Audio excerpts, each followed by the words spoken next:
Shalom saudara-saudari yang dicintai Tuhan Yesus. Kita berjumpa lagi dengan saya Santi dalam channel Santi Santoso. Saya percaya saudara-saudariku yang ada di rumah saat ini, Anda semua bersuka cita karena di dalam Tuhan kita selalu bersuka cita. Saudara, pada saat sekarang kita tahu zamannya dengan mudahnya orang menuntut ilmu di dalam berbagai pengetahuan yang seringkali membuat kita juga dan merasa paling tahu, paling pintar, dan paling ngerti, paling hebat. Ya, kalau sudah bicara paling, wah rupanya kita paling luar biasa. Nah, kalau sudah seperti ini, biasanya membuat orang itu merasa bahwa dirinya lah yang paling berhasil, dirinya lah yang paling membuat segala sesuatunya menjadi maju, dan sebagainya. Maka malam hari ini, kita akan bersama-sama merenungkan dengan kerendahan. Rendahkanlah dirimu. Kita akan buka bersama 1 Korintus bab 4 ayat 14 sampai 21. Mari kita buka bersama 1 Korintus bab 4 ayat 14 sampai 21. Kita baca bersama-sama. Hal ini kutulis bukan untuk memalukan kamu, tetapi untuk menegur kamu sebagai anak-anakku yang kukasihi. Sebab sekalipun kamu mempunyai beribu-ribu pendidik dalam Kristus, kamu tidak mempunyai banyak bapa. Karena akulah yang dalam Kristus Yesus telah menjadikan bapamu oleh Injil yang kuberikan kepadamu. Sebab itu aku menasehatkan kamu, turutilah teladanku. Justru itulah sebabnya aku mengirimkan kepadamu Timotius, yang adalah anakku yang kekasih dan yang setia dalam Tuhan. Ia akan memperingatkan kamu akan hidup yang kuturuti dalam Kristus Yesus. Sebab yang kuajarkan di mana-mana dalam setiap jemaat. Tetapi ada beberapa orang yang menjadi sombong, karena mereka menyangka bahwa aku tidak akan datang lagi kepadamu. Tetapi aku akan segera datang kepadamu kalau Tuhan menghendakinya. Maka aku akan tahu bukan tentang perkataan orang-orang yang sombong itu, tetapi tentang kekuatan mereka. Sebab kerajaan Allah bukan terdiri dari perkataan, tetapi dari kuasa. Apakah yang kamu kehendaki? Haruskah aku datang kepadamu dengan cambuk atau dengan kasih dan dengan hati yang lemah lembut? Saudaraku yang dikasihi Tuhan Yesus,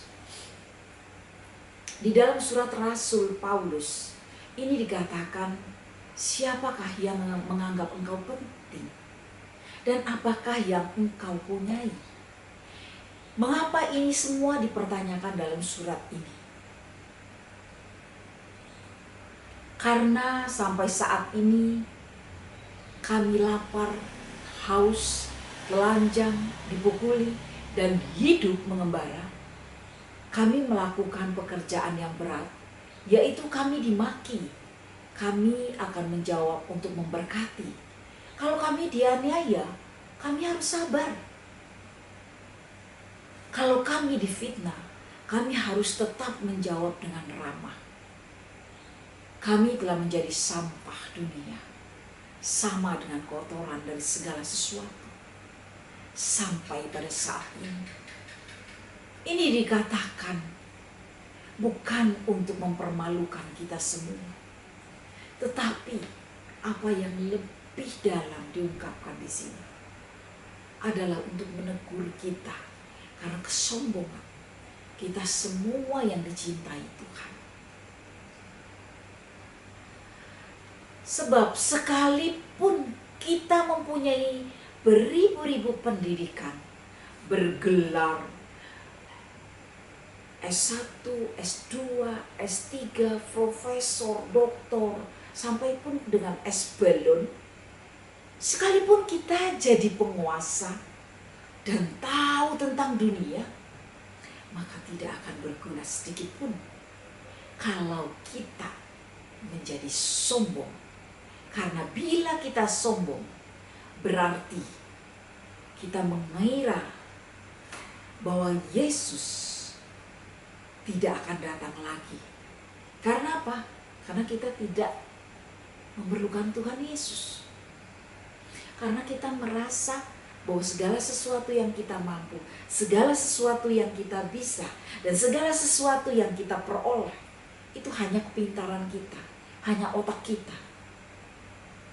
Oleh karena itu, mana mungkin kita akan meneladani kehidupan Yesus?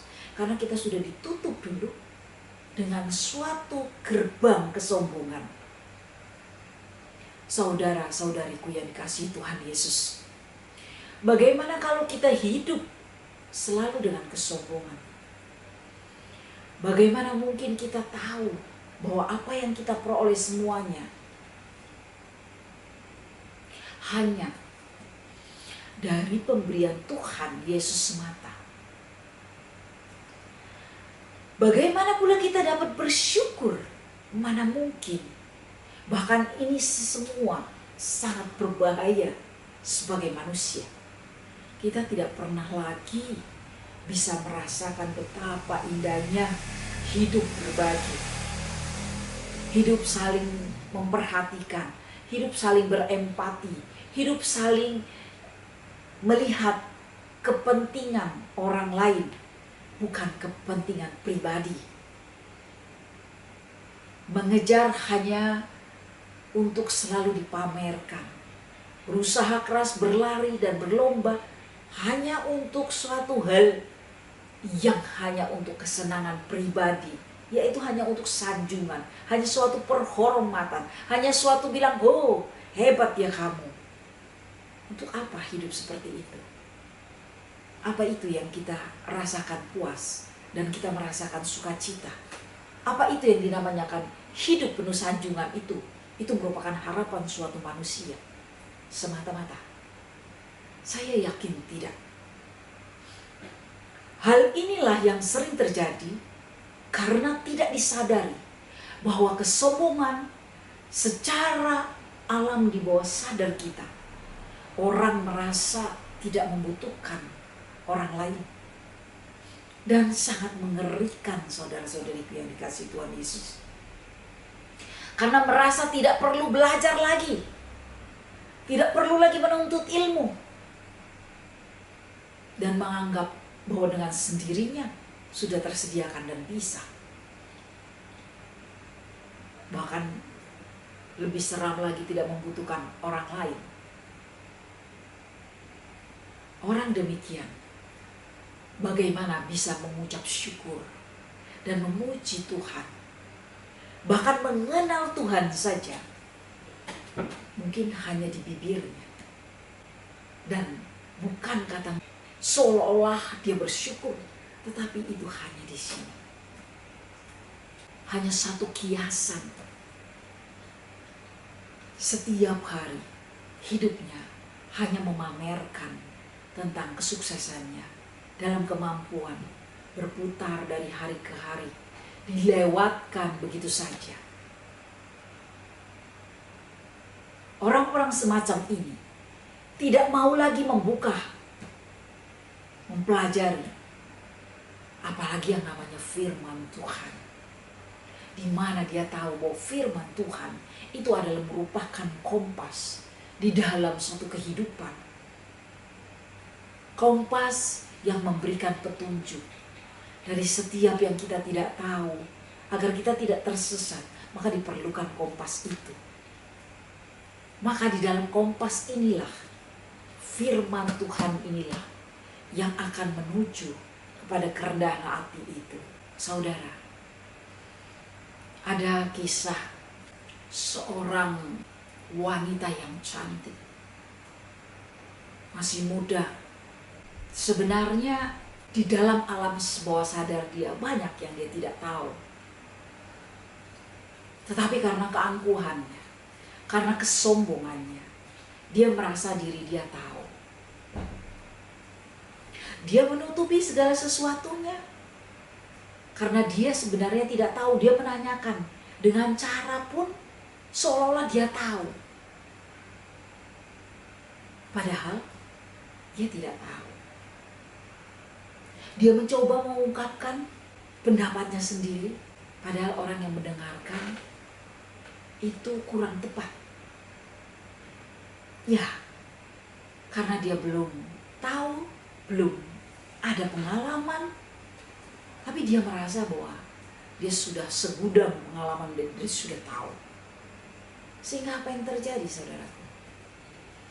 Orang-orang yang semacam ini, kalau di suatu kehidupan masyarakat, bahwa dia tidak mau mengenal orang yang tidak selevel. Apapun status sosialnya, dia ingin yang selevel. Kalaupun di satu perusahaan, orang-orang yang semacam ini, dia lebih mencari muka. Karena dia tidak tahu bagaimana mau menunjukkan skill. Karena dia tidak punya skill sebenarnya. Sebenarnya orang-orang semacam ini, di dalam kehidupan di dunia, sangatlah sedih. Karena dia tidak mengetahui banyak hal, tetapi dia merasa cukup. Seperti satu gelas air yang sudah hampir penuh. Karena dia merasa sudah penuh, tidak perlu dituang kembali. Karena dia merasa akan menjadi mubah, akan menjadi mubazir. Saya percaya, saudara-saudariku yang dikasihi Tuhan Yesus, bahwa setiap orang yang senantiasa mengandalkan Tuhan Yesus, yang senantiasa bergelut di dalam firman Tuhan, haus akan firman Tuhan,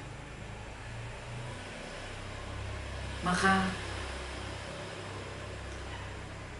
mereka mengerti bahwa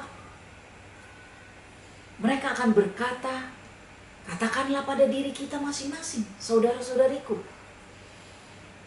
bahwa aku, pada sebelah kiri dan kanan kita katakan bahwa aku sudah ditebus oleh Kristus, maka aku mau ikut Dia yang mulia dan juru selamat,